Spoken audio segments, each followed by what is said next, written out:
Hello, চলে আসলাম আরও একটা মিনি ব্লগ নিয়ে তোমাদের সাথে শেয়ার করতে। আজকে ভাবলাম তোমাদের সাথে একটা রান্নার ভিডিও শেয়ার করি।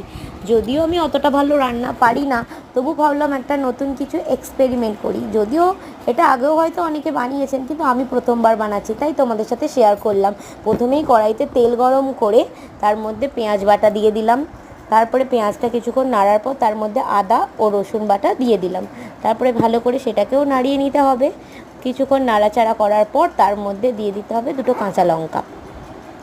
তারপরে ভালো করে তেলের মধ্যে সেটাকে নাড়িয়ে তার মধ্যে আমি একটু পোস্ত আর সর্ষে বেটে রেখেছিলাম, সেটাকে দিয়ে দিলাম।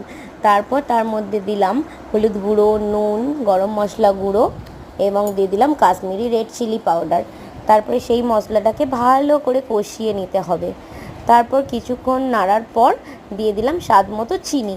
এটা প্রত্যেকের ওপর নির্ভর করছে কে কীরকম মিষ্টি খায়। আমি যদিও এই মালাইকারি টাইপের রান্নার মধ্যে একটু মিষ্টি বেশি খেতে পছন্দ করি, তাই আমি চিনিটা একটু বেশি দিলাম।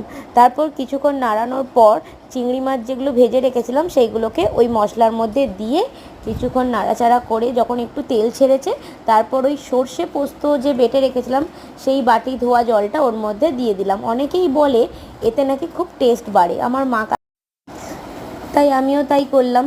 তারপর নাড়াচাড়ার পর দিয়ে দিলাম এর মধ্যে মেন উপকরণ, সেটা হলো ডাবের শাঁস বাটা। সেইটার জন্যেই রান্নার টেস্টটা আরও বেশি খুলেছিল। তো এটা দিয়ে ভালো করে নাড়াচাড়া করে কিছুক্ষণ ফুটতে দিলাম। ফুটে ভালো করে তেল ছেড়ে যাবার পর এটাকে আমরা গরম গরম থালার মধ্যে পরিবেশন করেছিলাম।